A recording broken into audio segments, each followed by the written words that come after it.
네. 2021학년도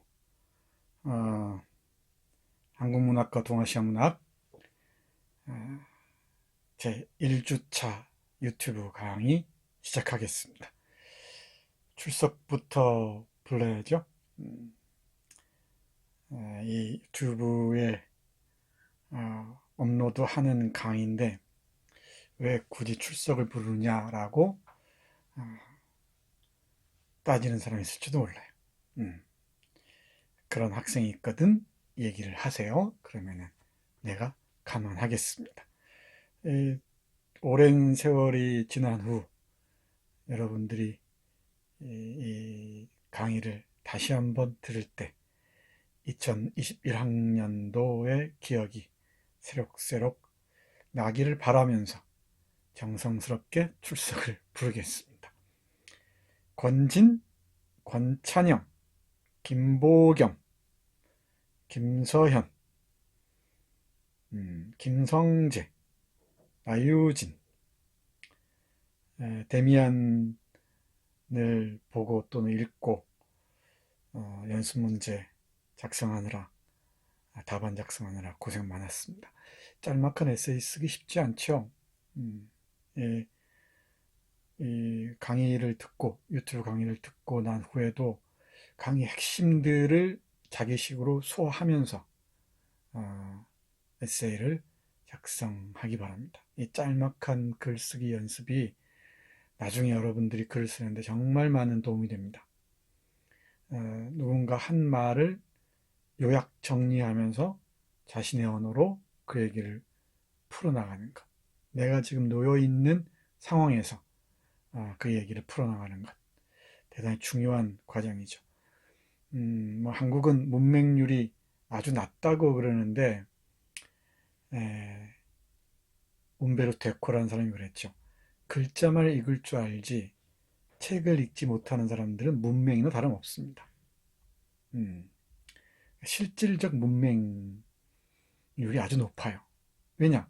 고등학교 때까지 어, 열심히 그 입시를 위한 공부를 하다가 질려버려서 책 읽기를 다 손에서 놔버리거든. 극히 소수를 제외하면.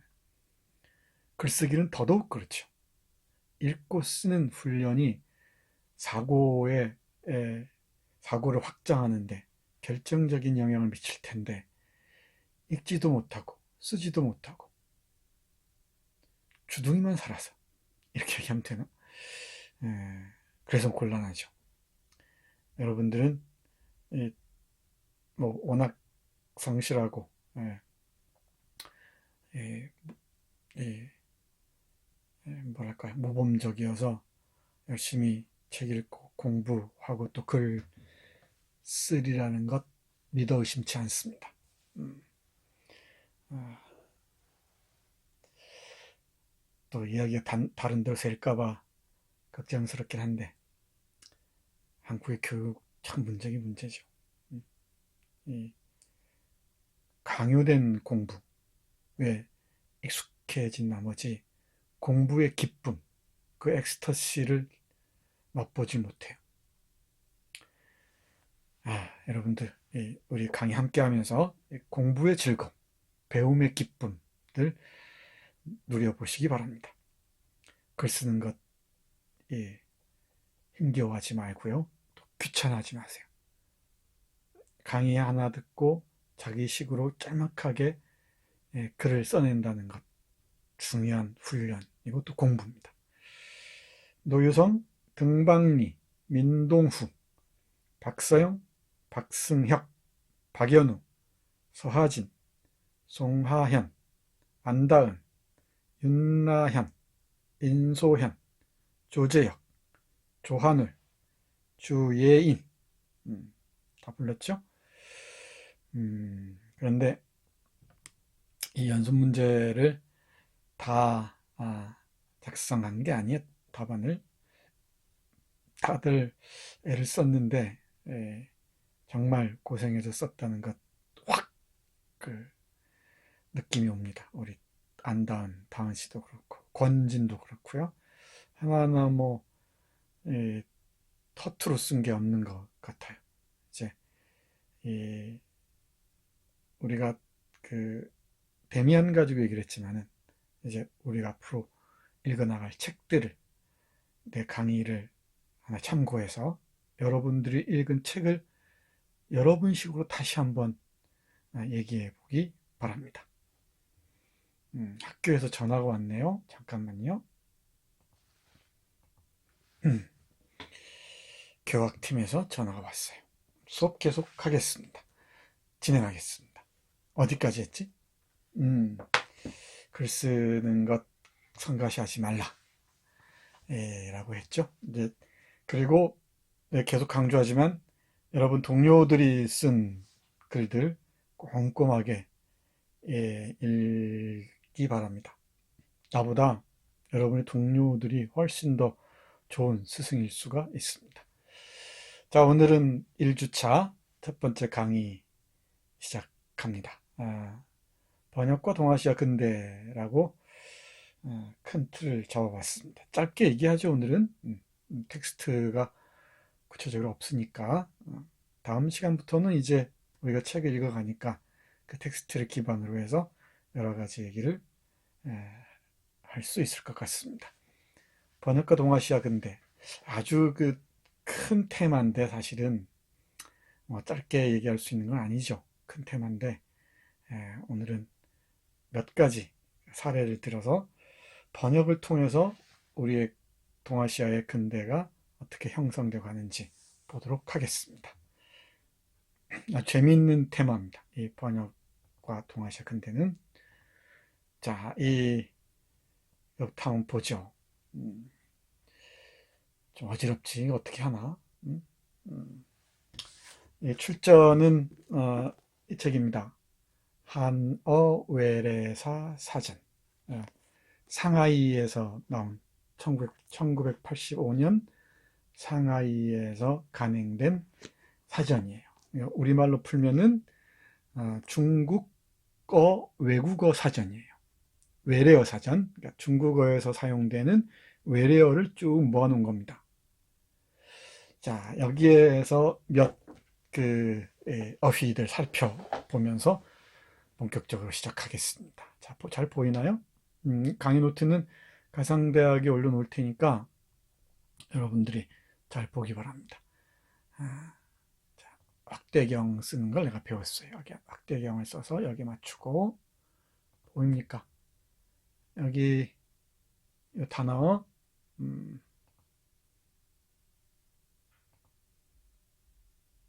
이 단어 보이나요? 여기 시계. 이 글자는 요즘 글자로 쓰면은 간자체고요. 중국어 간자체고 번째차 우리가 쓰는 번째차로 쓰면은 아이고 왜 이래 시계입니다. 시계 이렇게 써요.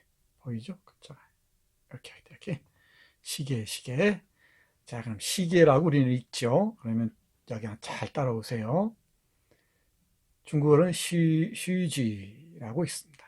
쉬지라고 읽고 그리고 여기 종표적 통칭이랬죠. 이 종표가 중국어에서 종표에서 이게 시계입니다. 시계의 통칭, 그러니까 시계를 통칭해서 종표를 통칭해서 시계라고 한다 이 말이지. 중국에서는 종표라는 말 주로 써요. 근데 시계라는 말도 쓰이죠. 근데 이걸 외래어로 인식하는 거지. 중국 사람들은 여기 그다음 잘 보세요. 여기 원이랬죠. 원. 이 원자는 오리진.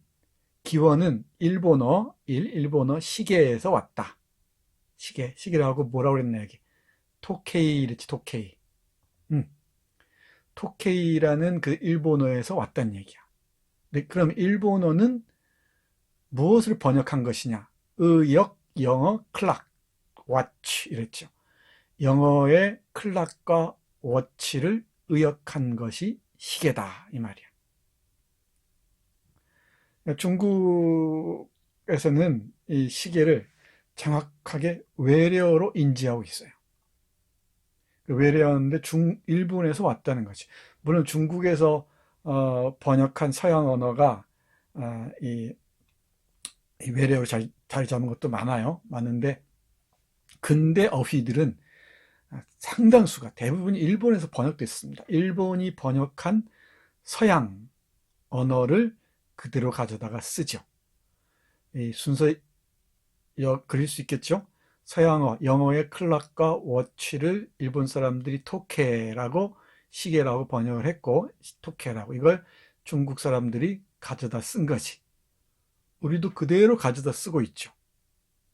그러면 뭐 장영실이 만든 뭐 자경눈이 뭐니 뭐 물시계 해시계 있지 않느냐 하는데 물시계 해시계란 말 없어요. 자경눈이 뭐니 해서 특별한 이름이 있었지 시계란 말은 쓰이지 않았습니다. 이 기계로 만든 시계는 근대의 산물이죠. 이 근대에 이르러서 이 일본이 발명이 됐고 그게 일본을 거쳐서 들어온 것이지. 그러니까 어휘가 없다는 얘기는 그 어휘에 해당하는 구체적인 사물이나 어떤 내용이 없다는 얘기죠. 그러니까 기계로 만든 시계, 서양식 시계가 없을 때는 시계란 말이 쓰이지 않았던 거지. 참 재밌어요. 그 다음 보세요. 그 다음 여러분 많이 놀랄 겁니다. 이건 시간이에요. 시간. 우리가 그 할 때 쓰는 타임 시간인데 CGN이라고 중국에서는 쓰고요. 물질적 존재의 일종 객관 형식 이랬죠. 보면은 물질적 존재, 우리가 이런 물질적 존재, 칸트가 얘기할 때 칸트가 어떤 존재의 두 가지 형식 얘기하면서 시간과 공간 얘기하잖아. 순수이성 비판면 앞에서 그 범주 얘기할 때 말이에요. 이게 물질적 존재의 일종의 객관적 형식에 시간이 없이 우리는 존재할 수가 없지. 물질적 존재 존재할 수가 없어요. 그리고 물질 운동 과정의 순서성과 지속성이랬습니다. 물질의 그 운동 과정에서 볼 수 있는 그 순서성, 순차적으로 일어나죠. 순서성과 지속성, 이 환우 엔드 순서성과 지속성을 나타낼 때 시간이란 말이 있어요. 근대 철학적인 개념이었던 것이지. 이것도 여기 보면은 원어는 일본어 시간, 직한에서 왔다 그랬지. 직한에서 왔고 이건 영어의 타임을 의역한 것이다. 근데 여기서 한번 주목해 보세요. 그러니까 우리가 근대적 시간 개념은 우리가 근대와 마주치기 전에는 익숙하지 않았던 거지. 근데 철학이든 이 사회적인 그 시간이든 달랐던 겁니다. 근데 그 서양의 시간 개념과 우리 시간 개념이 완전히 달랐어요. 일주일 단위로 움직인다는 것. 그죠? 농경 사회에서는 기본적으로 일주일이라는 개념이 있을 수 없어요. 이건 철저히 기독교적 개념입니다. 창세기 바탕을 둔 거죠. 하느님이 엿새 동안 창조하시고 마지막 날 쉬셨다. 여기에서 온 일주일 단위의 시간 개념이 우리의 생체 리듬들을 좌우하게 된 거죠. 일주일 단위로 나누고 24시간으로 정확하게 나누고 이런 게 서양에서 들어온 겁니다. 철학적으로도 그렇고요. 이게 다릅니다. 시간이라는 게 시간 감각, 시간 개념이 어디나 있었겠지만은 서양적, 즉 근대적 시간 개념을 우리가 내면화하는 과정은 근대에 이르러서 시작된다는 얘기입니다. 됐죠? 여기 재밌죠? 여기 그다음 보세요. 우리가 시사 문제 할 때 시시라고 하고 최근 기간 안의 국내외의 대사, 큰 사건이랬죠. 이건 일본어에서 역시 지지에서 왔다 그랬지. 이건 고대 한어인 좌전에서 골랐다 이런 뜻입니다. current events를 이렇게 중국 춘추 좌전에 있는 이 시사하는 말에서 번역어를 골라왔다는 거죠. 예를 들면 자유란 말이 있습니다.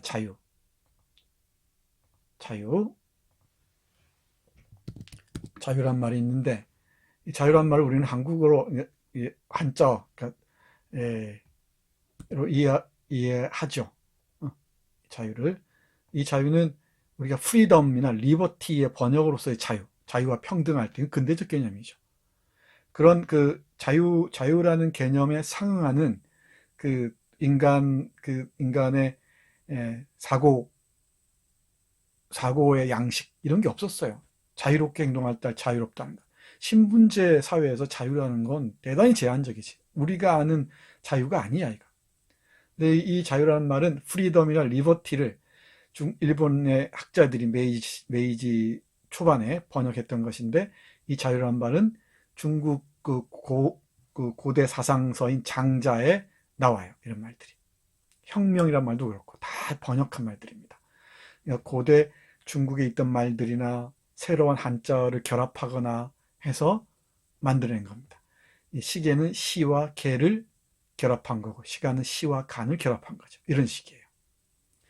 시효라는 말도 나오죠. 시효란 말은 원래 한자 문헌에는 없는데 의역해서 시와 효, 때의 효력 이런 걸 만들어냈던 것이지. 쭉 보이죠? 여기 보면은 실적 이런 말도 보이죠. 여기 실적, 그 위에 실감이란 말도 있는데 실리 이런 말들, 실업, 이게 다 번역된 말이라는 것입니다. 그래서 이 서양에서 물질적 문명만 들어온 게 아니고 어떤 사고방식, 감각 이런 것도 함께 들어오죠. 그러면 들어온다는 얘기는 어휘가 있어야 돼요. 그러니까 자유와 평등이라는 어휘가 있잖아. 이 리버티나 프리덤 그리고 이퀄리티라는 그 정치학 용어가 있단 말이야. 그 용어를 번역하면서 비로소 우리는 사고를 하기 시작하죠. 서양의 정치 사상을 우리도 받아들이게 되는 것입니다. 그러니까 이 어휘가 함께 들어오지 않으면 사고가 진행되지가 않아요. 그럼 맨 먼저 이루어져야 할 게 근대화 과정에서, 근대화는 곧 서양화이기도 했었지, 자본주의화이기도 했고, 서양의 그 개념어들을 번역하는 것이었습니다. 이 번역에 맨 앞장선 나라가 중국이었고요. 근데 중국은 이 근대에 이르러서는 좀 긴 얘기인데 짧게 얘기하자면 그렇습니다. 이 마르코 폴로나 이런 사람들이 많이 번역을 했었는데 이 아편 전쟁을 거치고 이러면서 학문의 뭐랄까 실질적인 그 권리라고 해야 되나? 학문의 그 마당을 일본이 다 휩쓸어 버려요. 그러니까 일본의 학자들이 다 서양 언어들을 번역합니다. 우리가 아는 이런 말들 아주 많아요. 자유니 평등이 좀 이따가 하나씩 얘기할게요. 시계, 시간, 시사, 시효, 실적, 뭐 실리, 실권, 실업 이런 말들 다 일본어입니다. 원어가 일본이라 나오지 이렇게. 일본을 경유해서 동아시아는 서양의 사상을 받아들였는데, 사상을 받아들여야 근대화로 갈 수 있잖아. 근데 그 사상을 받아들이는 데 있어서 맨 앞에 있었던 이 사람들이 바로 일본의 학자들, 번역에 매진한 학자들. 그 사람들이 우리의 우리의 개념과 사고에 파고들기 시작하죠. 지금도 여전히 그렇습니다. 이런 개념은 그대로 사용되고 있습니다. 일본어죠, 일본어. 일본어인데 우리식으로 발음하는 거예요. 여기 중국 사람들은 시계를 시지라고 발음하고 일본 사람들은 도케이라고 발음하듯이 우리는 시계라고 발음하는 거지. 똑같은 그 한자 문화권에서 똑같은 한자를 쓰고 읽는 발음이 달라지는 거죠. 일종의 사투리죠, 사투리. 또 베트남도 마찬가지예요. 한자 문화권에서는 그렇습니다. 일단 이 정도만 알아두세요. 서양화, 근대화를 서양화라고 말한다면은, 자본주의화라고 얘기한다면은, 이 근대 서양의 사상을 받아들일 때 가장 급하게 서둘러야 했던 작업이 바로 번역이었다. 이 근대적인 사상을 번역하는데 가장 앞장섰던 국가가 일본이었다. 그래서 일본을 경유해서 한국과 중국이 이 서양의 번역된 어휘들을 받아들였고, 그 어휘를 조직함으로써 근대적 사고 또는 감정들을 영위할 수 있었다는 것이죠. 정리됐죠? 아마 이런 얘기 처음 들어봤을 겁니다.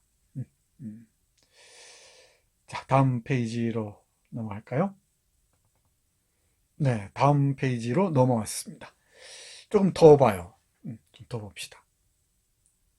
우리가 얼마나 그 일본어 번역, 일본의 그 서양어 번역에 우리의 사고방식을 의존하고 있는지. 우리는 언어가 없으면 사고를 전개할 수가 없잖아. 그렇지? 근데 이런 개념어들은 대부분 일본에서 번역된 것들입니다. 예를 들어서 또 봅시다. 여기 우리 돋보기 다시 켜고, 여기 봐요. 여기 보이나요? 문화? 그죠? 예, 중국어로는 원화라고 발음하고, 여기 보면 인류에 있어서 사회 역사 발전 과정 중에서 창조한 물질과 재화죠. 및 물질 재부, 물질 재화, 물질적 그 재산과 정신적 자산을 총화, 전부 이끌어서 문화라고 한다. 특별히 그 정신적인 그 자산을 특히 문화라고 한다 그랬죠. 예를 들면은 뭐뭐과 같은 것들이란 뜻입니다. 이렇게 쓴 것은 교육, 과학, 문예 등 이걸 문화라고 한단 말이야. 이 말은 어디서 왔다고? 일본어에서 왔어요. 원래 일본어에서 왔다는 얘기. 문화, 분카라는 일본어에서 왔다는 얘기지. 이해가 안 나? 무슨 얘기인지. 그리고 이것은 고대 한어에서 여기 문화, 고대 한자어에 이 문화란 말이 있단 말이지. 근데 이 말을 근대적으로 활용했다는 얘기죠. 이것은 영어의 컬처를 의역한 거란 말이야. 문명도 마찬가지예요. 원민 이랬는데 이건 시빌리제이션을 의역한 거지. 고대 한자 문헌에도 나오는 말인데 용법은 다르죠. 그러니까 아까 자유 얘기했듯이 장자에서의 자유와 이 근대 정치 사상사에서 자유는 완전히 다르잖아. 완전히 다릅니다. 그 개념의 내용이 달라요. 개념의 내용이. 이 문명도 그렇습니다. 문고 있죠? 라이브러리를 문고로 번역했다. 딱 이해 갔죠? 무슨 얘기인지. 문화, 우리가 많이 쓰는 이 문화나 문명이나 문고 이런 말들이 다 일본에서 번역한 영어, 서양어에서 왔다는 것입니다. 자, 그러면 문학은 어떨까? 문학은 어떨까요? 문학이 여기 있습니다. 자, 보세요. 자, 문학 보세요. 원슈에, 문학 이렇게 써놓고 중국어로는 원슈에라고 발음한다 그랬죠? 이건 어원을 가지고 이 말이야. 어원, 언어로 가지고 언어와 문자로 가지고 이 형상화하는 작업을 형상화하는 작업. 그래서 반영한다. 객관적 현실을 반영한 작품 이런 뜻입니다. 언어와 문자로 이 형상화 작업을 해서 객관적 현실을 반영한 작품이라고 문학을 번역했어요. 이건 포괄해서 뭘 얘기한다고? 시가, 그리고 소설, 산문, 희극 등을 문학이라고 한다. 이렇게 정의한 거지. 이건 일본어 분각구에서 왔다 그랬죠. 고대 한어 이 논어의 선진편을 보면은 문학이란 말이 나오는데 이 문학은 우리가 아는 문학과 개념이 완전히 달라요. 그때 문학은 문자 행위 일반을 다 문학이라고 했어요. 문자로 쓰는 것은 대부분 문자로 쓰여진 것들은 문학이라고 했습니다. 한국에서도 이광수가 문학의 가치라는 글에서 이 문학을 근대적으로 리터러처의 번역으로 정의하기 전까지는 일반적 인문학적 글쓰기 전반을 다 문학이라고 했습니다. 큰 국어사전을 찾아보면은 문학하면은 세 가지 개념이 있어요. 첫 번째는 이 조선시대의 그 왕자의 교육을 맡았던 그 선생이 있죠. 그 직책 이름입니다. 문학, 김문학, 정문학 이랬죠. 그리고 두 번째 뜻은 일반적 글쓰기, 문학입니다. 그리고 세 번째가 우리가 아는 문학이에요. 예술적 글쓰기로서의 문학이죠. 이건 고대에 나오는 글자는 똑같지만은 의미 내용은 다르다는 것 꼭 기억하기 바랍니다. 여기 역시 의역, 간어, 리터러처를 번역했다고 그랬죠. 문학의 가치라는 글을 얘기했는데 작년에 그 1학년 현대문학 입문 그 수업을 참고하면은 이광수의 문학의 가치라는 글을 볼 수가 있습니다. 우리 다은 씨랑은 했죠? 했던 기억이 있을 겁니다. 번역된 말이라는 것 주목하기 바랍니다. 그러니까 번역된 말이기 때문에 그 내용도 달라지겠죠. 그러면 자, 다음 넘어갑시다. 자, 그러면 소설의 경우는 어떨까? 소설이란 말을 쓰잖아요. 소설. 그리고 이 한자로 쓰면은 소설이 이렇습니다. 이게 소설입니다. 일본어는 쇼세츠입니다. 근데 이 소설이란 말도 보기 잘 보세요. 이건 오래전부터 쓰였습니다. 한국 문학사에서는. 예를 들면 여러분 혹시 배웠는지 모르겠는데 폐관문학이라고 배웠나요? 폐관문학. 고려시대 그 폐관들이 기록한 그 글들이 있습니다. 그 폐관문학이라고 그러는데 이 폐관이 뭐냐면은 여항, 그러니까 일반 백성들이 사는 그 곳에 이야기들을 모으는 그 직책, 그 이름이 폐관이에요. 폐관. 이렇게 씁니다. 자로는 이 폐관, 관직이죠. 그러니까 이 길거리에 떠도는 이야기들, 민중들, 백성들 사이에서 오가는 이야기들을 모으는 것을 전담하는 그 직책, 이 폐관이었습니다. 이 폐관들이 쓴 글을 폐관문학이라고 했어요. 많이 있죠. 참화설 이런 거 배웠을 것 같은데 이 폐관문학의 대표적인 게 백운소설 등이 있습니다. 백운소설 등등 이런 게 있는데 이 백운소설 같은 게 대표적인 폐관문학이에요. 여기 이 백성들의 여론을 읽기 위해서 백성들 사이에서 어떤 얘기가 떠도는지를 모았던 것이죠. 이 소설이라고 썼는데 이 소설이란 말이 잘 보세요. 무슨 뜻인지. 이 소설은 작은 이야기잖아. 작은 이야기. 그러니까 큰 이야기가 아니야. 작은 이야기, 사소한 이야기, 중요하지 않은 이야기란 뜻입니다. 그런데 이 이야기는 이야기죠. 작은 이야기이고 별 중요하지 않은 이야기이긴 하지만 그러면 중요한 얘기는 뭐냐? 중요한 얘기는 철학적인. 그러니까 우리가 이 사상서들이 있죠. 논어, 맹자 이런 책들이 중요하죠. 역사서들. 그리고 사대부들이 쓰는 글들. 그게 이 중요한 글들이고 이 소설은 쓰잘데없는 소설가는 조선시대뿐만 아니죠. 중국 문화권 안에서 소설가는 글 쓴 사람 중에서도 저 밑에 있었어요. 이런 이 학자 사대부들이 있고 유학자들도 있고 도교학자들도 있고 여러 학자들 있죠. 그 학파마다 그런 사람들이 있고 저 밑에 소설가류가 있었습니다. 소설가들은 존경을 받지 못했지. 근데 이 소설이란 말을 이제 새롭게 번역을 해요. NOVEL. 영어로는 노벨이라죠. 노벨이랍니다. 예, 프랑스어도 그렇고 이탈리아나 독일어 다 노벨라 이렇게 나갑니다. 그 되게 장편 소설은 로만이라고 그래요. 로만. 이 말들을 번역한 겁니다. 번역했는데 이 소설, 이 노벨이란 말은 신기한, 새로운 이런 뜻이지. 신기한, 새로운이란 말에서 소설로 왔습니다. 그러니까 근대적 산물이란 얘기예요. 서양에서는 서사시가 큰 흐름이었고, 동양도 마찬가지죠. 소설은 비교적 근대 산물입니다. 로만도 마찬가지예요. 이걸 소설로 번역을 했죠. 단편소설, 장편소설 이런 식으로.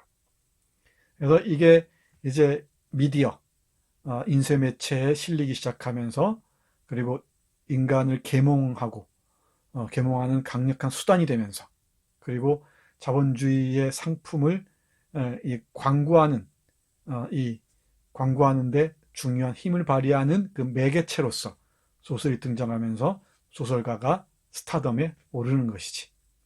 그래서 이 소설이란 개념의 변천 과정도 의미심장합니다.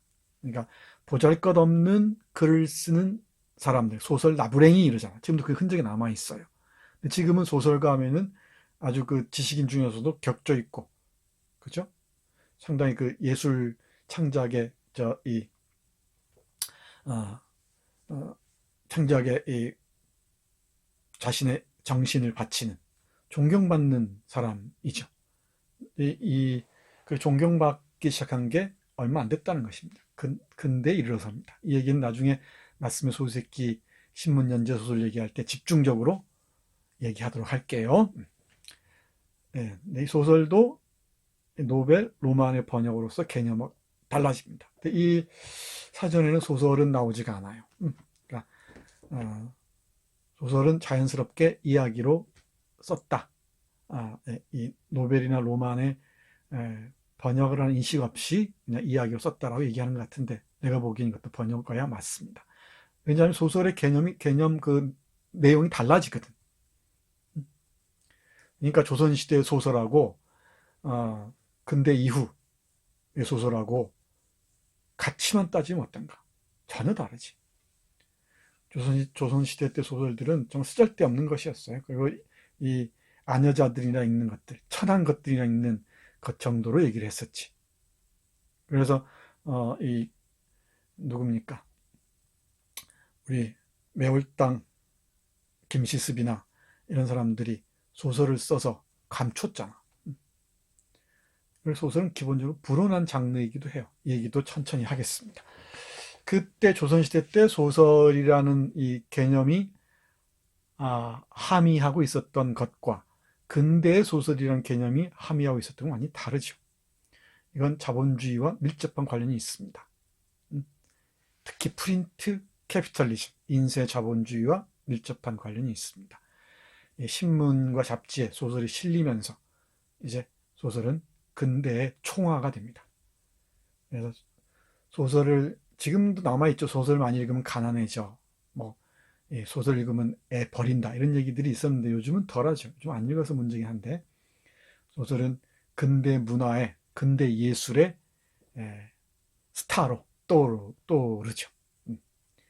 계몽의 관점에서도 그렇고, 그리고 자본의 흐름을 이끄는 하나의 그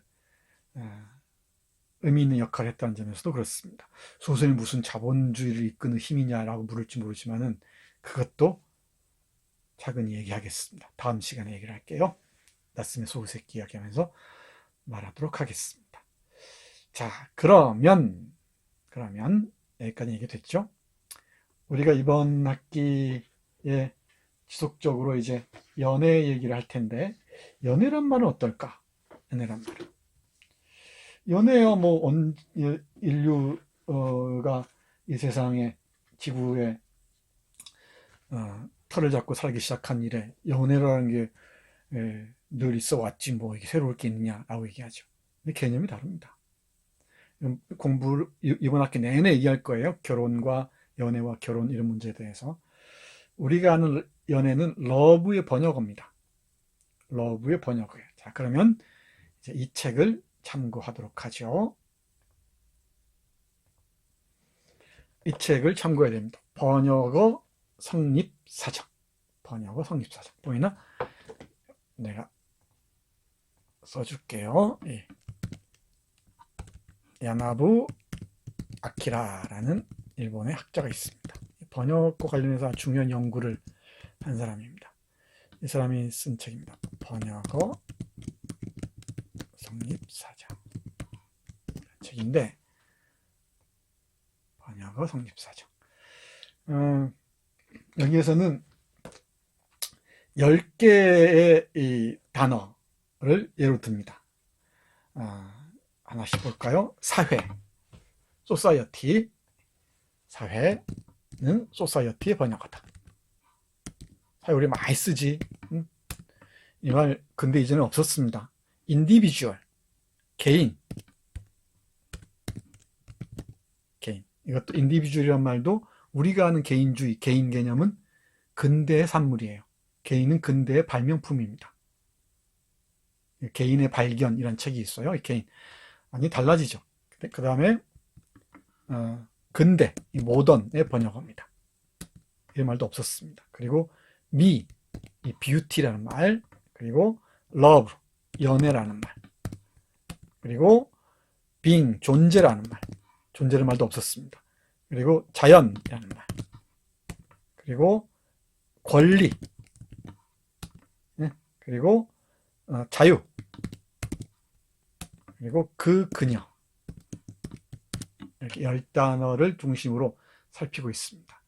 우리는 이런 어휘들을 자연스럽게 우리가 써온 우리말 정도로 얘기하죠. 한자어 정도로 얘기하는데 이건 다 앞에서 봤던 한어 외래사 사전에서 얘기했듯이 일본에서 다 번역한 말들입니다. 사회는 society의 번역어고요.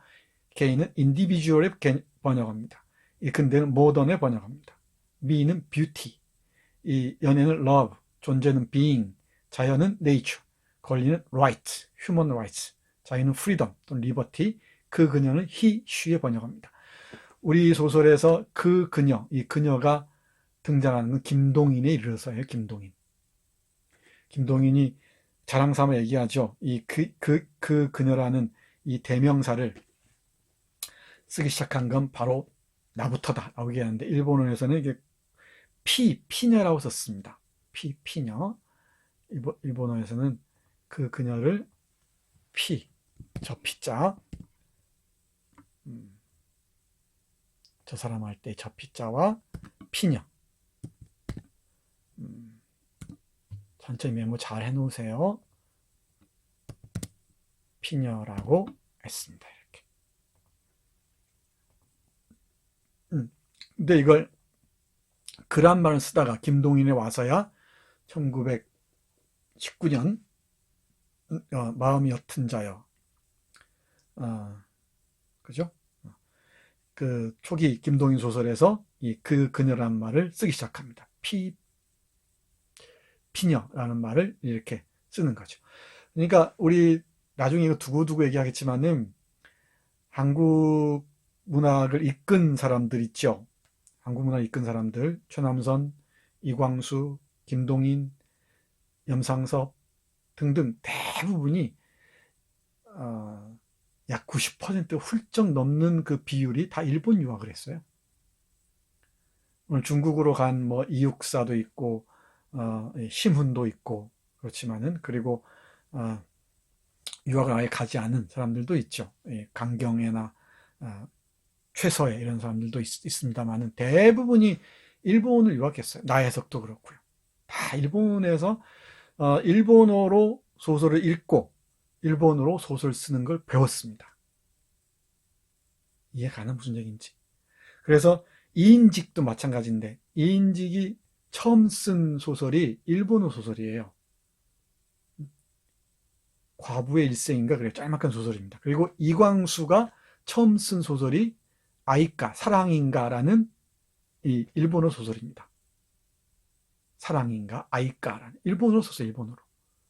그러니까 일본어로 번역된 서양 문학 작품들을 읽고 그리고 그걸 개화기 때는 번안했었죠. 우리 이순일과 심순애 이런 것들 있죠. 다 장한몽 이런 거 번역해냈습니다. 번안했죠. 번안. 그러다가 이제 일본에서 근대 문학을 공부한 사람들이 일본이 번역한 서양 문학 작품들을 읽고 그걸 다시 한국으로 번역하면서 근대적 글쓰기를 배웠던 거지. 이 번역과 근대적 글쓰기의 탄생 또는 번역과 근대 문체의 탄생은 밀접한 관련이 있고요. 한국 근대 문학은 일본이 받아들인 서양 근대 서양 근대 문학을 통해서 학습했다는 것. 아주 긴밀한 관련이 있습니다. 중국도 마찬가지죠. 중국 근대 문화를 이끈 사람들 있죠. 우리가 얘기하겠지만 루신이나 위다프 이런 사람들이 다 일본을 유학한 사람들이야. 일본을 유학하면서 서양 문학 작품들을 읽고 번역하고 근대적 그 소설 쓰기를 연습했던 것이지, 훈련했던 것이지. 그래서 김동희는 어떤 말까지 하냐면은 나중에 이야기하겠지만은 이 구상은 일본어로 하니까 편한데 글을 조선어로 쓰려니까 너무 힘들다는 거야. 그 1910년대, 20년대 문학자들에게는 일본어로 읽고 쓰는 게 훨씬 수월했습니다. 많은 노력 끝에 이제 한국어를 풍부하게 구사할 수 있는 작가들이 나오죠. 염상섭이라는 사람들이. 염상섭도 초기 작품 보면 거의 일본어를 갖다 놓은 것처럼 보여요. 예를 들면 표본실의 청개구리 같은 것. 표본실의 청개구리 강의도 2020학년도 1학년 현대문학 입문 강의에 있으니 찾아서 들어보기 바랍니다. 명강입니다. 쑥스럽다. 자, 됐죠? 이런 걸 염두에 꼭 둬야 됩니다. 일본어로는 샤카이, 가이진, 긴다이 이렇게 쭉 이어져요. 렌가, 존자이, 지센, 겐니, 지유 이런 식으로. 미는 뭐라고 있나? 메이라고 있나요? 이런 10개의 어휘를 쭉 야나부 아키라가 어떻게 번역되는 과정들, 의미가 어떤지를 쭉 얘기합니다. 그 중에 연애 파트 한번 보겠습니다. 이 연애 파트 어떻게 설명되어 있는지 한 페이지만 볼게요. 자, 봅시다. 다시 돋보기를 켜고 볼게요. 자, 일본에는 연애가 없었다. 도발적인 제목이지. 연애란 무엇인가? 연애란 남자와 여자가 서로 사랑하는 것이라든가 그 밖에 여러 가지 정의가 있겠지만 내가 여기서 하고 싶은 말은 연애란 바다 건너에서 온 관념이라는 것이다. 일본에서 볼 때 연애란 이 바다 건너, 즉 서양에서 건너온 관념이에요. 이 관념을 우리는 소비하면서 이 관념에 따라서 우리는 움직이게 됩니다. 몸도 움직이게 되고 마음도 움직이게 되고 우리의 심리를 이 개념어에 따라서 다시 읽어내게 되는 거죠. 마음에서 벌어지는 풍경들을 어떤 개념의 잣대를 읽어내요. 아, 이게 연애인가? 이런 식으로. 그 전에는 뭐라고 명명하지 못했었는데 또 다른 말로 얘기했었는데 이제 연애라는 개념어가 들어오면서 마음속에서 일어나는 감정적인 어떤 흐름들을 연애로 포착하는 것이지. 이 관념이 없으면 마음에서 있는 그 정서적 흐름들, 감정의 흐름들을 포착해낼 수가 없죠. 또 사고의 흐름들도 사고의 전개들도 읽어낼 수가 없죠. 이 개념과 사고는 대단히 밀접한 관련이 있습니다. 자, 여기서 딱 한마디로 얘기하잖아요. 잘 봐요. 연애도 미나 근대라는 말과 마찬가지로 번역어다. 연애도 미나 근대라는 말과 마찬가지로 번역어다. 이 번역어 연애에 의해 우리들은 1세기 전에 연애라는 것을 비로소 알게 되었다. 우리가 아는 연애라는 걸 비로소 알게 됐어요. 남자 여자가 만나서 어쩌어쩌하고 손잡고 어쩌어쩌하고 그 작업하는 과정들이 있지. 그 과정들을 어쩌어쩌 한다는 그 매뉴얼들도 다 연애라는 개념과 함께 시작되는 거예요. 그리고 이 연애라는 이 감정을 유포하는데 결정적인 영향을 끼쳤던 게 바로 소설이야. 소설을 통해서 우리는 연애라는 감정을 받아들이고 소비해요. 아, 이럴 때는 키스하는 것이지. 이럴 때는 손잡는 것이지. 이럴 때는 뭐 하는 것이지. 연애할 때는 뭐 패션은 어떤 것이지. 이런 것들을 다 배우는 거지. 1770년대에 쓰여진 18세기 후반에 쓰여진 괴테의 젊은 베르테르의 슬픔, 요즘은 젊은 베르터의 고뇌라고 번역이 되어 있죠. 베르테르와 알베르토와 롯데 사이의 그 삼각관계, 이런 그리고 이 낭만적인 연애, 그 연애 끝에 이 죽음, 우리가 베르테르 효과라 그러죠. 죽음에 이르는 과정들. 그런 소설을 쫙 짠 하고 쓰니까 수많은 젊은이들이 베르테르 흉내를 내기 시작하죠. 이게 베르테르 효과예요. 노란 옷을 입고 뭐 자살을 하고 이런 일이 벌어지지. 수많은 사랑 소설들이, 연애 소설들이 비로소 많은 청춘들을 연애라는 장으로 끌어들이는 거죠. 재밌지 않습니까? 이 개념어가 어떤 감정의 해방을 이끌었던 게 바로 연애라는 것이고, 이 연애가 바로 젊은이들의 이 감정이랄까 정서를 장악해버리죠. 이게 질풍노도로 나아갑니다. 연애는 개인적인 사건이 아니고 사회적 사건이 되죠. 연애는 혁명과도 이어질 수가 있는 거죠.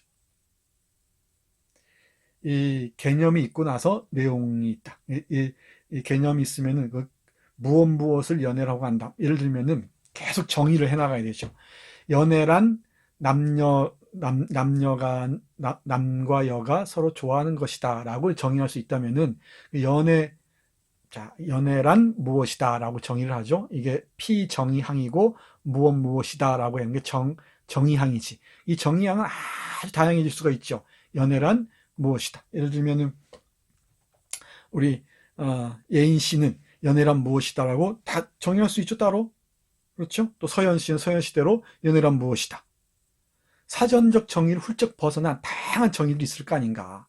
그러면 이 정의에 따라서, 그러니까 연애란 공포다 이렇게 얘기를 할 수 있고, 또 연애란 결혼으로 가기 위한 건널목이다 이렇게 얘기할 수도 있고, 또 연애란 사기다 이렇게 얘기할 수도 있고, 다양한, 또는 연애란 감정의 과잉 상태다, 다양한 방식으로 얘기할 수 있겠죠. 근데 이 연애를 끊임없이 재정의하는 작품들이 계속 나와요. 이 플로베르의 감정교육이나 이 괴테의 젊은 베르테르의 슬픔뿐만 아니고 친화력이라는 유명한 작품이 있거든.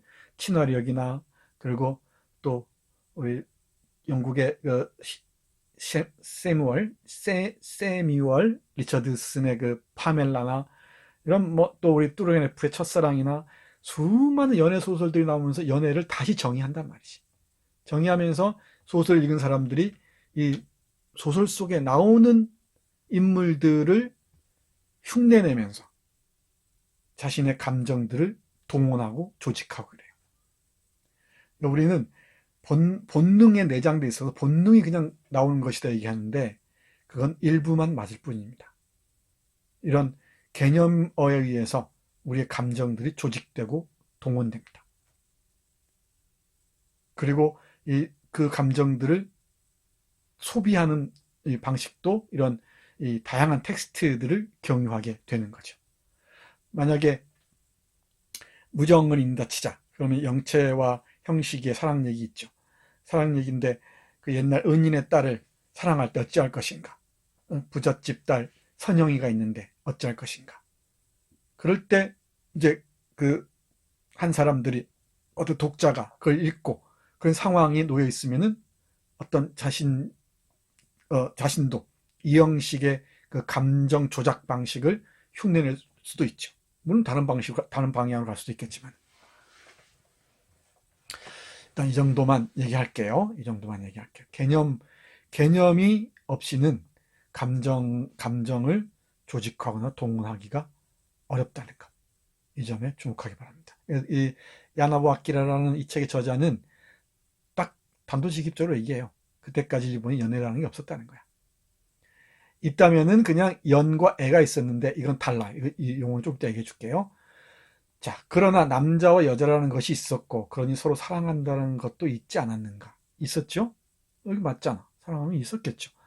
우리 고려 가요로 봐도 그렇고, 일본에는 만엽집이라고 하는 그 고대 가요집이 있습니다. 마녀의 시가에도 나오지 않는 반론이 당연히 나올 것이다. 또 중국 우리 공자가 편찬한 시경이라는 그 시 이 앤솔로지, 시 모음집에도 연애 얘기 많이 나오죠. 남녀 간 사랑 얘기. 근데 그 사랑하고 뭐가 다르냐는 얘기. 그 말이 있다는 얘기. 물론 맞는 얘기다. 예전에 일본에서는 그러한 것을 뭐라고 표현했냐면은 연과 또는 정, 색이란 말로 표현했어요. 이렇게 따로따로 표현했지 연애란 말 없었다는 얘기지. 이건 연애는 아니었다는 겁니다. 알듯말듯하죠? 알듯말듯합니다. 다 달라요. 이 말들이 다 다릅니다. 이 연은 남녀 간의 이 어떤 그 사랑을 얘기하고, 이 애는 부모 자식 간의 사랑을 얘기합니다. 그리고 이 정은 뭐 이 여러 관계에서 정을 주고받을 수 있죠. 이 색은 육체적 관계에 주목할 경우죠. 그런데 이제 1890년에 이르러서 번역이 됩니다. 잘 보세요. 여학 잡지의 주필인 이와모토 요시하루라는 사람이 번역 소설의 비평을 쓰면서 이렇게 이야기합니다. 다 이 번역된 감정들이죠. 번역어와 함께 감정이 이렇게 조직되는 겁니다. 잘 보세요. 번역본을 평하자면 문장 외에 말할 게 없다. 나아가 한 가지 감복할 곳 및 감탄할 곳 및 이해하기 어려운 곳을 든다면, 이해하기 어려운 것, 역자가 러브의 정을 가장 깨끗하고 바르게 번역해내고, 러브란 말, 러브의 번역을 하랬죠. 러브의 정, 사랑, 연애의 정, 연애의 감정을 가장 깨끗하고 바르게 번역했다는 얘기지. 그걸 연애로 번역했다는 얘기야.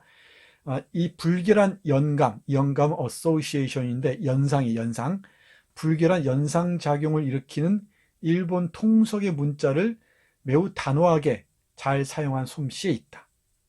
이 부분은 좀 각주를 봐야 되는데, 여기 한번 보세요. 여기 보시면은, 일본에서 연은 보통 남녀 간의 상열지사를 가리키는 데 사용되었고, 됐죠? 연은 보통 남녀 간의 상열지사. 우리 고려가요 기억나나? 남녀 상열지사. 우리 예를 들면은 쌍화점이나 만전춘별사 같은 이 고려 가요들 있죠. 아주 야합니다. 19금이 19금. 특히 만전춘별사 같은 게 그렇습니다. 그 만전춘별사 중에 한 연을 기억나는 대로 얘기하자면, 얼음 위에 댄잎자리 보아, 얼음 위에 댄잎자리 보아, 님과 내가 얼어 죽을 망정, 이 밤 더디 새옷이라, 이 밤 더디 새옷이라. 이런 시가 있어요. 얼음 있죠? 아이스, 얼음. 추운 겨울날 얼음 위에 댄잎자리, 대나무 이파리. 얼마나 차가운가. 얼음도 차가운데 그 위에다가 댄잎 그 자리를 편단 얘기야. 얼음 위에 댄잎자리 보아. 우리 자리를 본다 이러죠. 얼음 위에 댄잎자리를 보아. 두 번 반복을 해요. 님과 내가, 사랑하는 님과 내가 얼어 죽을 망정, 이 밤 더디 새옷이라, 이 밤 더디 새옷이라. 이 밤, 님과 함께하는 밤 더디 새기를 바라옵니다. 안녕한가? 뜨거운 사랑이죠. 이런 시들이 많아요. 그리고 조선시대 사설시조에서도 이런 시들이 많죠. 특히 기생들의 시조, 황진이나 누구죠? 매창이나 홍랑이나 이런 그 기생 시인들, 훌륭한 작품들이 많죠. 자, 아무튼 일본에서 연은 이 남녀 상열지사, 남녀가 서로 즐거워하는 말, 이런 뜻이에요. 남녀 상열지사 들어봤죠? 상열, 서로 즐거워하는, 서로 기뻐하는 이야기, 이런 뜻입니다. 사용되어 있고, 애는 부모 자식 사랑과 같은 경우에 쓰였다. 근데 여기서 불결한 연감, 즉 연상작용을 일으키는 문자는 연을 가리킨다. 이 두 말이 합해진 말이 러브의 번역으로 지목되고 있는 연애다, 이 말이죠.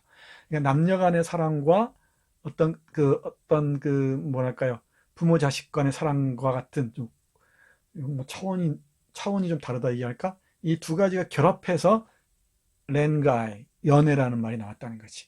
그러니까 남녀 간의 근대적 연애는 러브란 이 이 부모 자식 간의 사랑과 남녀 간의 사랑을 아우르는 말로 일본어에서는 쓰이기 시작했다는 거예요. 그리고 이 말을 식민지 조선 청년들도 쓰기 시작했지. 근데 우리 용법을 보면은 사랑이란 말이 있어요, 분명히.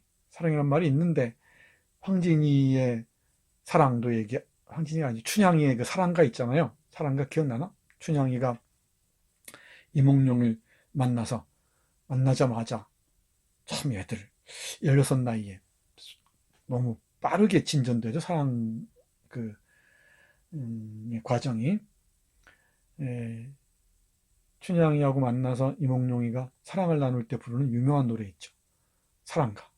이리 오너라 업고 놀자 하는 거 있습니다. 그 사랑 사랑 사랑 내 사랑 이 하는 거 있죠. 되게 야해요.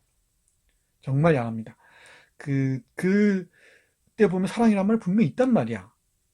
그리고 이 부모 자식 간에도 사랑이란 말 썼을 법하죠. 근데 우리의 사랑이란 말은 사랑하다는 생각하다라는 어원에서 왔다 그랬죠. 생각 사자. 그리고 우리가 괴다라고 할 때 이 사랑하는 것은 되게 그 부모가 자식을 사랑하거나 또는 그 임금이 신하를 사랑하거나 백성을 사랑하거나 이럴 때 쓰였던 것 같아요. 괴다 하는 것. 사랑하다와 괴다란 말이 같이 쓰였습니다. 용법이 좀 달랐죠.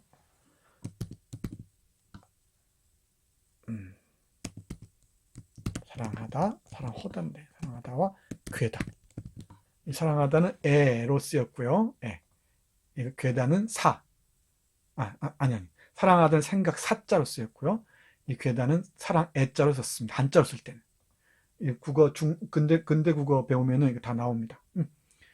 그래서 이 사랑하다는 말은 괴다와 관련돼 있지 않을까 싶은데, 아무튼 춘향전의 사례를 보건대 조선의 민중들은 사랑하다는 말을 썼어요. 그래서 일본어하고는 조금 뉘앙스가 다른 것처럼 와닿습니다.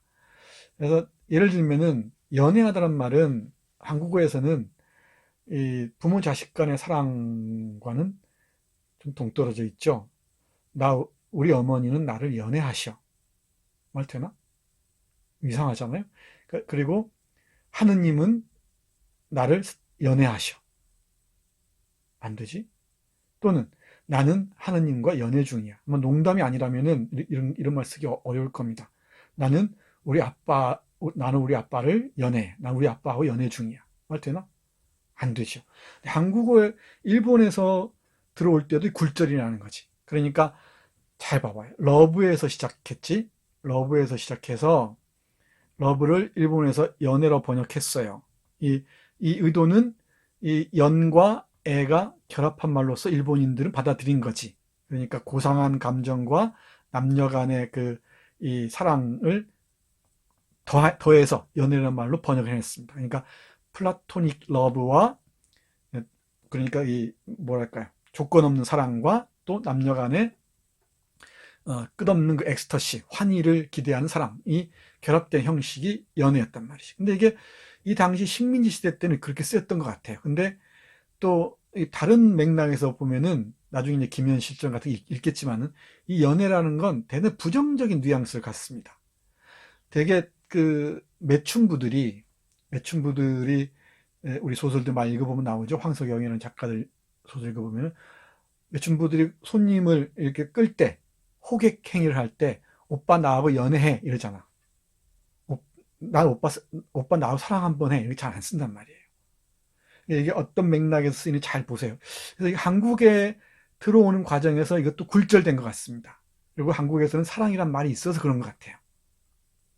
사랑이란 정말 좋은 말이 있어서 이 연애라는 말은 부정적인 뉘앙스를 띤 말로 격화되고 사랑이란 말이 이 자리를 차지한 것 같습니다. 그러면 무정이라는 텍스트에서는 사랑의 말 나올까 안 나올까? 안 나옵니다. 사랑이란 말은 좀 이따가 나와요. 이광수의 사랑이란 말인 소설이 있는데 이광수의 사랑이라는 소설에서는 플라토닉 러브입니다. 거기 무슨 화학적인 이 결합을 따지고 하는 이상한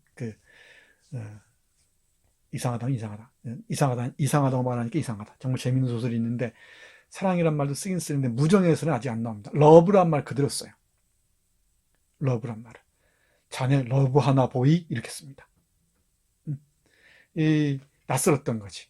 그래서 연애란 말이 정착되긴 되는데 한국어에서는 이 사랑과 연애가 경합하다가 경합할 수밖에 없어. 경합하다가 사랑이 우월하게 차지하고 일본의 연애처럼 둘 다 연과 애의 개념을 갖게 되고 품게 되고 연애란 말은 조금 다른 차원의 의미로 쓰인 것 같습니다.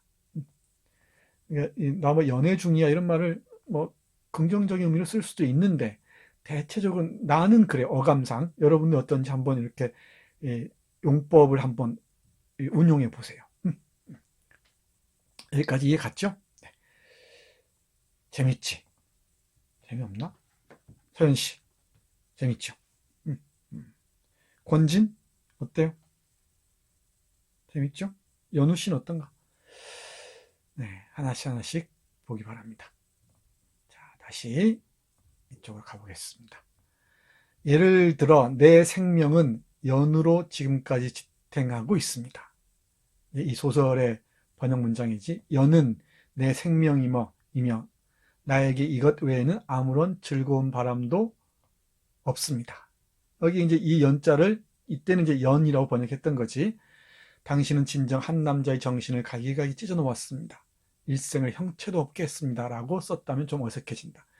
영어에서는 love라는 말이 정말로 you have ruined my life 라고 할 만한 체험을 가리키지만, 그러니까 love는 내 삶을 완전히 파괴했다 라고 할 만한 그런 강렬한 체험을 일으키지만, 연이란 말은 조금 고상한 의미죠. 아니 고상한 게 아니고 뭐랄까요, 육체적인 욕망과 가깝죠. 그러니까 이 러브의 그 강렬도까지는 갖고 있지 않은 거지. 연이라는 말은 연애야말로 비로소 러브에 해당한다는 거예요. 이해 갔죠? 좀 더 봐요. 여기서 러브라는 말이 등장하는데, 연애라는 말이 등장하는데, 이와모토 요시하루는 이것을 연과 같은 불길한 어감을 일으키는 일본 통속의 문자와는 다르게 생각하는 거야. 아까 각주에서 봤었지? 연과 애는 구분된다 그랬죠?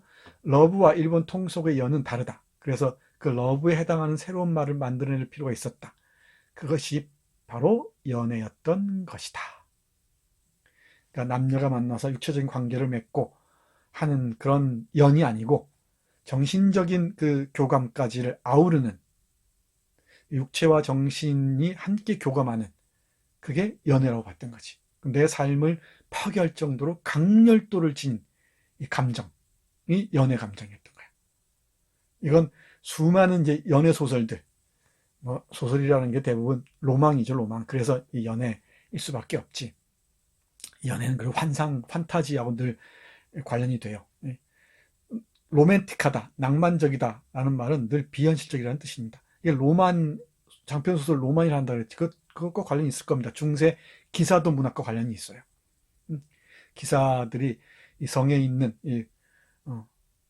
귀부인을 사랑하죠. 스카프를 던지고 적을 물리치러 가죠. 그리고 멀리 그 귀부인을 그리워하면서 자신의 임무를 다하죠. 여기에 육체적인 그 욕망, 탐욕은 들어설 자리가 없습니다. 정신적인 교감만 있지. 그런 로망인데, 그 로망에 이제 육체적인 욕망이 어떻게 들어오느냐. 이게 연애라고 얘기할 수 있을 것 같아요. 이 연애는 주로 이제 그 고상한 쪽으로 방점을 두는 경우가 많은데, 육체적인 교섭이랄까, 육체적인 관계까지 염두에 두는 경우가 많죠. 그것이 연애라는 말이었던 셈이다. 여기서 말하는 연애는 한국어 표현의 연애와도 어감이 다르다. 이건 번역자가 덧붙인 것 같아요. 이 글의 문맥에 따르자면 한국어 표현의 사랑에 가깝다. 그죠? 사랑. 사랑도 그렇죠. 사랑도 다양한 그 정의, 그 뉘앙스, 그 의미망이 아주 다채롭죠. 정말 그 플라토닉 러브, 또 신적인 사랑, 부모의 사랑부터 시작해서 육체적인 사랑까지 다 아우르는데, 그 접점, 그러니까 정신적인 사랑과 육체적인 사랑의 그 접점을, 접점에 있는 그 감정의 교감 지대, 교감 상황을 얘기하기 위해서 연애란 말을 쓴 것 같습니다. 일본에서는 그래요. 근데 한국에서는 식민지 시대에는 연애란 말이 비교적 일본에 가깝게 쓰이다가 예, 그 이후에는 조금 어감이 다르게 쓰인 것 같습니다. 한번 운용을 해보세요. 말들을 이렇게 운용해보면 압니다. 하느님을 연애한다. 나는 아빠를 연애한다. 다르죠. 아빠를 사랑한다. 하느님을 사랑한다. 분명히 다르지. 그리고 나는 그 사람을 사랑해 할 때도 정신적인 사랑과 여기에는 어떤 육체적인 욕망도 동시에 작동하겠죠. 여러분들이 깊이 고민해 보기 바랍니다. 해서 좀 더 보죠. 이 연애를 기초로 생각해 보면 연애는 불결한 영감, 연상작용을 일으키는 연과 같은 말과는 다른 상등의 의미, 좀 고차원적인 의미, 즉 가치가 높다고 되어 있죠. 연과. 그 차이 연애 쪽이 깨끗하고 바르고 깊이 혼으로부터 애하는 것 같은 의미를 지니고 있다는 얘기죠. 이때 연애는 그러니까 일본에서는 육체적 사랑을 아우르기는 하지만은 정신적인 사랑 쪽에 방점이 찍혀 있었다는 것이지. 그리고 이 러브는 연애라는 말에 해당하는 현실이 서구에는 있었지만 일본에는 없었다는 거지. 이게 바로 기사도의 연애, 러브예요. 그래서 이게 또 연애라는 말이 일본에서도 달라지겠죠. 괜히 굴절을 일으킵니다. 혹은 거의 없었다는 것이 당시의 선진적 지식인인 이와모토 요시하루의 생각이었다. 됐죠? 러브에서 연애에서 다시 한국에서 연애 개념이 굴절이 일어난다는 것. 그리고 서양의 러브가 품고 있는 의미, 러브, 이 사랑이란 말의 의미망과 일본어 번역어 연애가 품고 있는 의미망이 좀 다르다는 것. 그죠? 그 감정의 양상들이 다르죠. 이 서양에서 러브는 기사도 문학에 등장하는 러브예요. 그러니까 기사가 순정하게 귀부인을 사랑하는 겁니다. 이른바 신사도와 관련되죠. 근데 그 안에 육체적인 욕망이 전혀 없다고 얘기할 수가 없죠. 그걸 아우르는 방식으로 연애로 번역한 것 같아요. 그러니까 연 플러스 애였겠지. 근데 강조점은 애에 놓여 있던 것 같습니다. 연애를 숭고한 감정으로 얘기를 하죠. 숭고한 감정으로. 근데 이 감정이 연애라는 개념을 통해서 현실과 부딪힐 때는 또 다양한 이 문의들을 빚어내겠죠. 연애가 얼마나 다양할 수 있는가, 사람마다. 그렇죠? 이 연애라는 개념이 들어오면서 우리 청춘 남녀들의 사랑의 방식도 달라졌다는 것. 감정을 조직하고 구성하고 또 감정을 동원하는 방식도 달라졌다는 것. 이게 사랑이야. 이게 사랑이구나. 그리고 이 교과서는 사랑을 배우는 교과서는 이 당시에는 주로 소설이었다는 것. 그리고 그런 말 썼잖아요. 옛날에 소설 읽으면 연애쟁이 돼, 연애 박사 돼, 이런 얘기 했었잖아요. 소설 속에 다양한 그 연애의 양상들이 나오니까 그래서 옛 어른들은 소설 읽는 걸 말렸죠. 매일 연애질이나 배운다고. 근데 이게 감정이 다양한 방식으로 흐르는 걸 소설을 통해서 배웠던 거죠. 그리고 이 연애는 또 사회적으로 흐르기도 합니다. 그건 이번 학기 내내 하나하나 얘기할 거예요. 그러면 다음 시간에 이제 나스메 소세키의 산시로를 읽을 텐데, 산시로와 미치콘가요? 이 사랑은 또 어떨지, 청춘의 사랑은 어떨지, 그것도 한번 잘 메모하면서 여러분들이 그려보기 바랍니다. 소설이 이 청춘의 감정을 동원하는데 지대한 기여를 했다는 건 분명한데, 이 감정을 동원할 때 가장 필요했던 게 바로 연애라는 거지. 이것만큼 인간의 욕망에 충실한 게 없으니까. 남자 간의 사랑만큼 가장 구체적이죠. 그죠? 가장 구체적인 감정입니다. 이 사랑이라는 게. 그리고 그 가장 누구나에게 설득력 있게 와닿는 것이죠. 이 감정, 연애라는 이 개념어가 그 감정들, 연애라는 감정들을 어떻게 동원해내는지, 이게 근대에 이르러서 이른바 자유연애의 열풍을 몰고 가요. 그리고 이게 여성 해방, 인간으로서 여성 해방의 결정적인 역할을 하지. 남자들만 무슨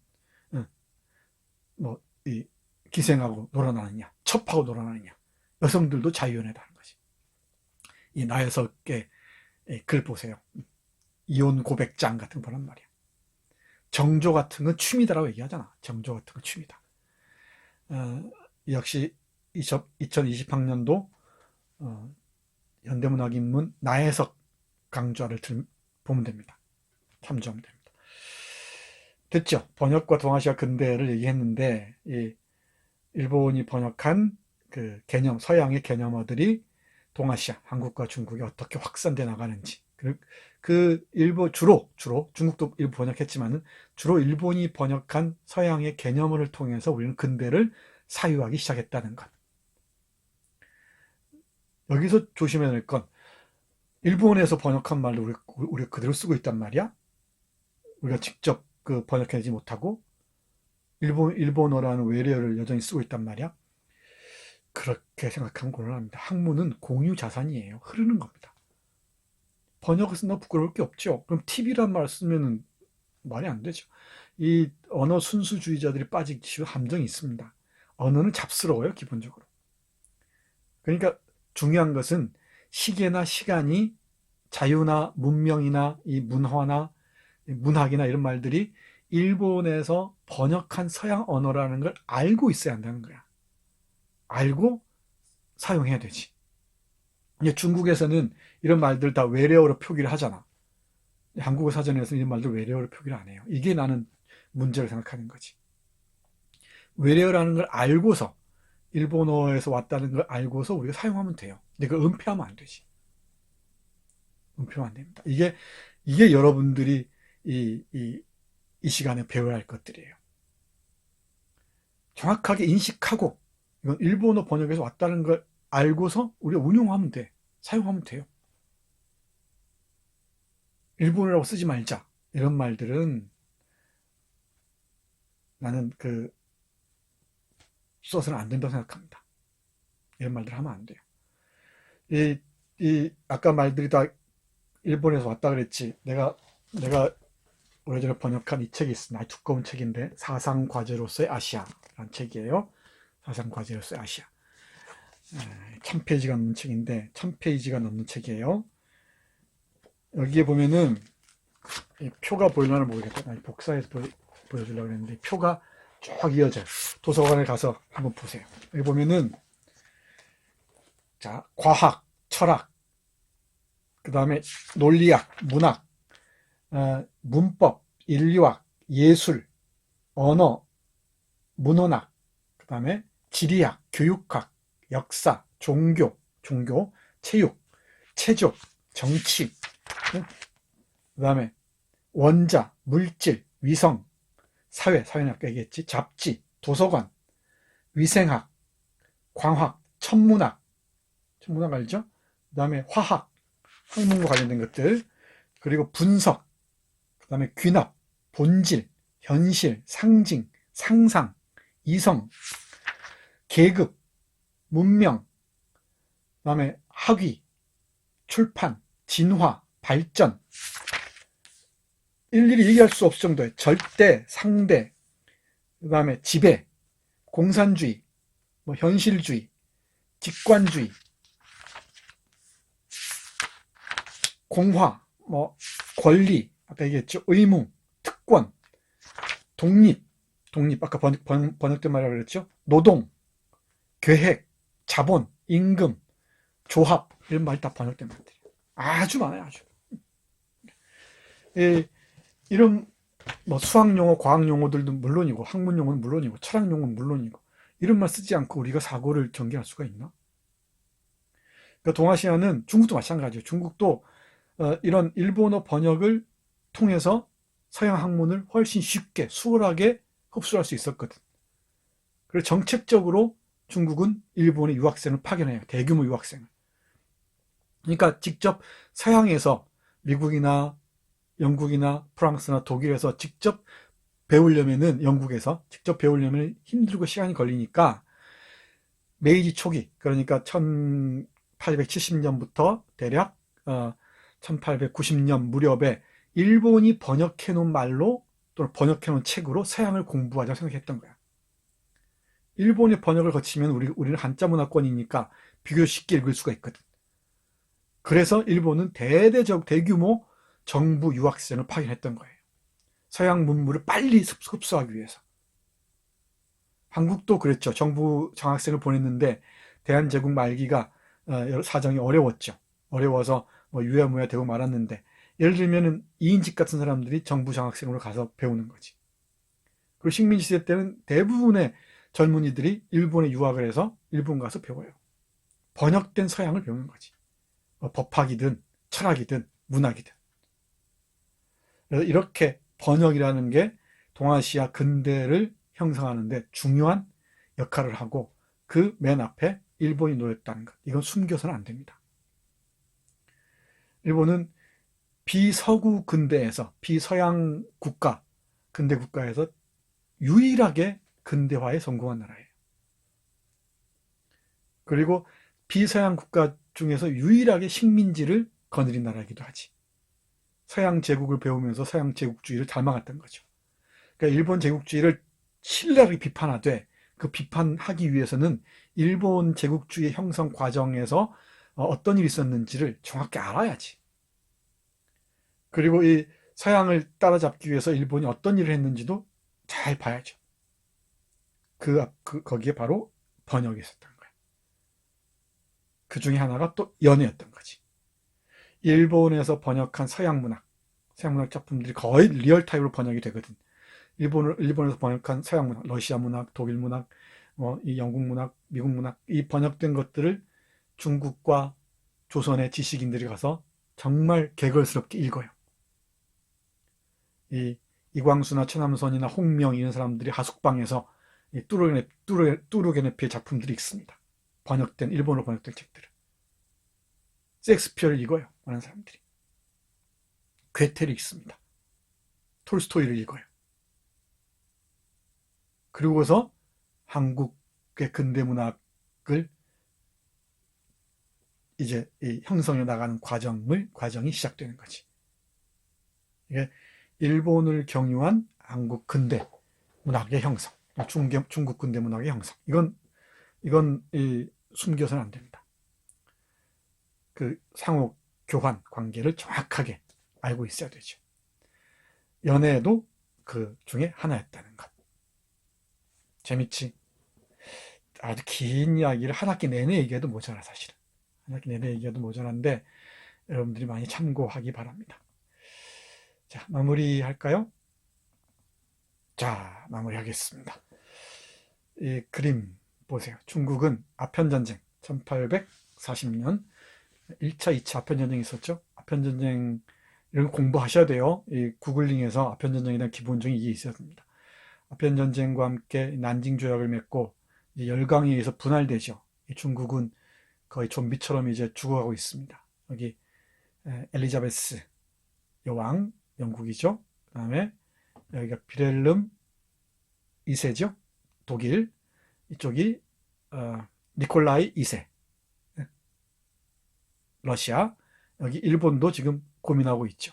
여기 프랑스의 마리안느도 지금 짱을 보고 있습니다. 여기 이 사파가 뿌띠 주르날이라는 프랑스의 그 신문에 실렸어요. 이 중국이라는 파일 놓고 지금 가르고 있는 거죠. 이 중국은 바로 중국은 아편전쟁을 계기로 해서 무너지기 시작하죠. 무너지는 구제국, 새롭게 떠오르는 일본이지. 열강에 의해서 분할되죠. 이게 중국이 갈갈이 찢기는 이 시점이 됩니다. 화려했던 중화 제국의 역사가 무너지죠. 구제국의 역사가 무너지고 신제국이 등장하는데, 신제국이 등장하는 이 계기가 된 게 바로 구로훈의 흑선, 이 페리 제독이 이 배를 몰고, 증기선을 몰고 일본으로 오죠. 이걸 묘사한 겁니다. 여기서 전쟁 없이 페리 제독에게 굴복하고 미국과 조약을 맺어요. 그리고 이게 1853년입니다. 몇 년이라고? 1853년 페리 내항. 페리 내항이라고 합니다. 찾아서 다 확인하세요. 페리가 일본에 와서 개국을 요구하죠. 당시 에도 막부는 다 쇄국 정책을 폈거든. 이제 이 페리가 내항에서 문을 활짝 열죠. 이게 개국이에요, 개국. 문을 열고 그 이후에 이게 1853년이고요. 3년이고 이로부터 15년 후에 1868년에 메이지 유신을 단행합니다. 일본 문학 할 때 일할게요. 메이지 유신을 단행해서 급속도로 근대화로 나아가요. 일본은 이게 270여 개로 쿠니로 다 나뉘어 있었는데 그 나뉘었던 것들을 천황 중심으로 하나로 중앙 집권제로 이렇게 바꿔 나가지. 이게 메이지 유신입니다. 이때부터 서양 따라잡기에 몰두하죠. 그리고 일본과 일본이 그 미국이나 영국, 그 프랑스, 독일을 따라잡기 위해서 어떤 짓을 하는지 문학사에서 그대로 드러납니다. 나스미 소세키 할 때 집중적으로 얘기를 할게요. 나스미 소세키 할 때 얘기를 하겠습니다. 다 버리고 그냥 서양 따라잡기 하는 거지. 지금도 그래서 2차 세계대전이라는 게 뭐냐면은 자기가 배웠던 스승의 목을 베는 뭐랄까 패륜이었던 거지. 그러다가 철저하게 패하고 나서는 핵폭탄 맞고 패하고 나서는 또 미국에 예속되는 국가로 나아가고 있죠. 일본은 철저하게 미국에 예속되어 있습니다. 서양에 너무나 예속되어 있어요. 일본은 이상한 나라입니다. 일본은 아시아에 있으면서 자기는 유럽이라고 생각해요. 아시아의 한 국가를 생각하지 않습니다. 이것도 나중에 하나씩 얘기할 겁니다. 이걸 흉내내서 이 한반도가 보이죠? 여기 한반도 보이나? 여기 한반도예요. 한반도를 일본이 침략하죠. 이게 1876년이죠. 운양호 사건, 운요호라는 그 일본 배가 있었는데 이 운요호가 들어옵니다. 한글로는 운양호라고 그러죠. 운양호 사건. 이걸 통해서 강화도 수호 조약이 맺어집니다. 불평등 조약이 맺어지죠. 그러니까 일본은 서양 열강이 일본에 했던 짓을 그대로 조선해요. 일본이 잘못된 길을 들어서죠. 이게 근대의 욕망은 자본주의 욕망이어서 제국주의 욕망과 밀접한 관계가 있을 수밖에 없지만 일본은 이 아시아를 침략하면서 자신의 그 세력을 확장해 나가지. 그러면서 온갖 역사의 죄악들을 저지릅니다. 2차 세계대전까지. 지금까지도 그 죄악에서 못 벗어나요. 일본은 자기 성찰 능력을 상실해버렸습니다. 철저하게 서양에 굴종하면서 아시아에서 군림하는 대단히 뭐랄까요, 비열한 방식으로 자기 힘을 사용하지. 강자에게는 아주 굴종하고 약자에게는 군림하는 어떤 아시아의 연대를 꿈꾸지 못하는 일본은 상당히 문제적입니다. 일본 얘기도 두고두고 할 겁니다. 이 운양호 사건 이를 통해서 이제 조선이 개국되는 문을 여는 고종의 세국 정책이 있었죠. 대원군의 세국 정책을 포기하고 개국으로 나아가죠. 이게 조일 수호 조규라는 일본과 조선의 조약 이후입니다. 그리고 1882년부터 미국과 서양 각국과 조약을 맺으면서 이제 인천, 부산, 원산 이쪽에 외국인들이 들어오기 시작합니다.